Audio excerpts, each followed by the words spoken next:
नमस्कार दोस्तों। मैं अभी बात करने वाला हूँ रिस्क मैनेजमेंट की।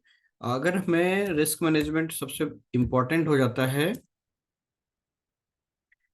अगर हम कोई भी स्टॉक को बाय कर रहे हैं या सेल कर रहे हैं, तो हमें सबसे इम्पोर्टेंट क्या है? इम्पोर्टेंट है हमारे लिए कि रिस्क को समझना। ठीक है। और रिस्क मैनेजमेंट हम कैसे करेंगे? अपना कैपिटल जो हमारे पास है, उस कैपिटल का प्रोटेक्शन बहुत इंपॉर्टेंट है। तो कैपिटल प्रोटेक्शन के लिए हमें ये समझना जरूरी है कि हम जो क्वांटिटी बाय कर रहे हैं, उस क्वांटिटी को हम कितना बाय करें और रिस्क कैसे मैनेज होगा। ठीक है। कितना रिस्क लेंगे आप? मिनिमम रिस्क पे जब रहेंगे तो आपकी ट्रेडिंग जो है वो बहुत ज्यादा बेनिफिशियल होगी, तो एफिशिएंट होगी। तो उसको हम कैसे करेंगे? फॉर एग्जाम्पल, आपके पास 5 लाख रुपए का कैपिटल है। ठीक है। 5 लाख रुपीज का कैपिटल है। अब 5 लाख रुपए से अगर हम कोई स्टॉक को बाय कर रहे हैं, तो किसी स्टॉक के ऊपर मुझे कितना रिस्क लेना है? ठीक है। रिस्क लेने के लिए मैं सिंपली कह रहा हूं कि आपको रिस्क कितना लेना है। आपको रिस्क लेना है मैक्सिमम मैक्सिमम 0.5%। इससे ज्यादा आपको रिस्क नहीं लेना है। ठीक है। 0.5% जो है, आपको रिस्क लेना है मैक्सिमम 0.5%। ठीक है। 0.5% आपको रिस्क लेना है। इससे ज्यादा रिस्क नहीं लेना। इससे ज्यादा आप रिस्क लेंगे तो क्या होगा कि आपका जो ट्रेड है वो गलत डायरेक्शन में रहेगा। आपको हमेशा जो लॉस है वो परेशान करेगा। तो हम एक इक्विटी के ऊपर 0.5% ही रिस्क लेंगे। ठीक है। अब 5 लाख रुपए का 0.5% कितना होता है? 2,500 रुपया। ठीक है। तो ये कितना हो गया? 2,500 रुपया। अगर आप मात्र 2,500 रुपये इक्विटी के ऊपर आपका रिस्क होता है, तो शायद आप उतना ज्यादा परेशान नहीं होंगे। तो कैसे करना है? फॉर अभी मैं एक रियल टाइम मार्केट में अभी हम चलते हैं और देखते हैं कि अगर मैंने कोई इक्विटी अभी बाय किया है तो उस पर कितना रिस्क लिया है। ठीक है। मैं अभी अपने अकाउंट को आपको शो करता हूँ उस पर। अभी मैंने एक बाय किया है टोरेंट फार्मा का। ठीक है। टोरेंट फार्मा का हमने स्टॉक बाय किया है। तो उसको मैं आपको अपने रियल टाइम अकाउंट पे चलता हूं और मैं यहाँ पे दिखाता हूँ। ठीक है। टोरेंट फार्मा हमने यहाँ पे बाय किया है। टोरेंट फार्मा में मैं सबसे पहले ये देख लेता हूँ भाई, ठीक है, मैं अपने लिए रिस्क देख लेता हूँ कि रिस्क कितना है मेरे लिए। मैं इसको 30 मिनट के चार्ट पे लेके चलता हूँ। मैं ये मानता हूँ कि ठीक है, अगर इससे नीचे अगर स्टॉक ट्रेड करने लगेगी तो मेरे लिए दिक्कत हो जाएगी। ठीक है। तो मैं यहाँ पे 2630 रुपये का स्टॉप लॉस ले लेता हूँ। ठीक है। 2630 रुपये का स्टॉप लॉस ले लेता हूँ। करंट प्राइस है 2716-17 रुपये। तो मैं अभी आपको दिखाना चाहता हूँ कि मैंने कैसे अभी इस स्टॉक को मैंने बाय किया है। मुझे ऐसा लगा कि ये स्टॉक बाइंग में जाएगी, तो मैं इसको बाय किया। बाय करने के लिए मैंने कैसे इसमें अपना रिस्क डिफाइन किया। मेरे फंड में अभी आपको यहाँ पे चलते हैं, फंड में देखते हैं। देखिए, 2,99,900 रुपये यानी 3 लाख रुपए यहाँ पे बकाया है।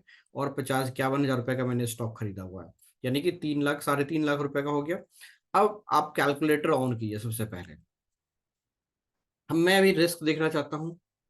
अब रिस्क, अगर मैंने यहाँ पे अभी अपना स्टॉक बाय किया, कितने पे बाय किया? 2719 रुपये पे। तो 2719 रुपया, 2719 रुपया माइनस 2630 पे मेरा स्टॉप लॉस है, तो 2630 रुपया। ठीक है। इसको मैं एक्सेल सीट पे भी लिखता जाता हूँ।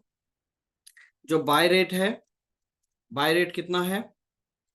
2719 रुपया। स्टॉप लॉस कितना है? स्टॉप लॉस 2630 रुपया। तो इन दोनों के बीच का डिफरेंस निकाल देते हैं। ठीक है। इन दोनों का बीच का डिफरेंस कितना है?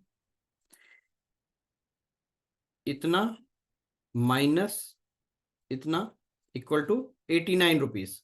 89 रुपीज का रिस्क हो गया ना। अब 89 रुपीज का रिस्क में मैं ये देखता हूं कि 3,50,000 रुपये कितना हम बाई कर सकते हैं, कितना क्वांटिटी। ठीक है। तो हम क्या करेंगे? 3,50,000 डिवाइडेड बाय 89, जो हमारा रिस्क है, स्टॉप लॉस जितना पॉइंट का बन रहा है, तो ये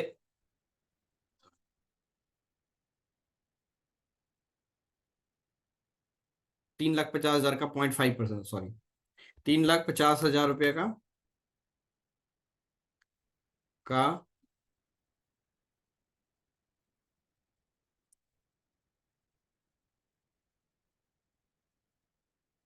0.5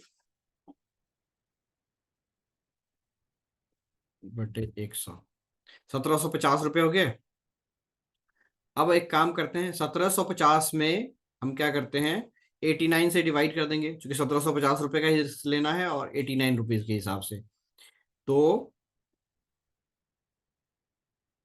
1,750 डिवाइडेड बाय 89, तो हमारा आ गया 19 क्वांटिटी। देख रहे हैं, 19-20 क्वांटिटी, यानी कि मैक्सिमम मैक्सिमम 20 क्वांटिटी। तो हम राउंड फिगर में रखते हैं 19 क्वांटिटी। तो हमने यहाँ पे कितना बाय किया होगा, हमारी क्वांटिटी कितनी हुई होगी, देखिए क्वांटिटी 19। यही मेरा रिस्क मैनेजमेंट है।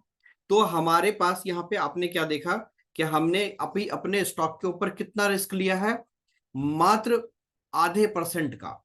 ठीक है, ओनली 0.5% का रिस्क है, रिस्क ऑफ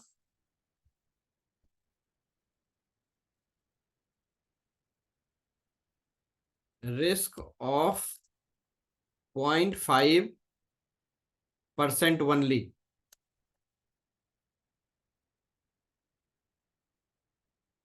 अगर आप इतना रिस्क लेते हैं तो आपको कभी भी परेशानी नहीं होगी, कभी घबराहट नहीं होगी, आप ट्रेड में बहुत अच्छे से बैठेंगे। और अगर आपके फेवर में आपका प्रॉफिट जाएगा तो आप बहुत ही अच्छे से प्रॉफिट बुक कर पाएंगे। सबसे बड़ी प्रॉब्लम क्या होती है हमारे लिए, दिक्कत, कि हम अगर अपना रिस्क मैनेजमेंट नहीं कर पाते हैं तो ट्रेड में थोड़ा सा नुकसान होने पर और मिसमैनेज्ड हो जाता है, और क्वांटिटी मैनेजमेंट नहीं हो पाती है सही से, जिसकी वजह से हम ट्रेड में घबराहट होती है और परेशान हो जाते हैं।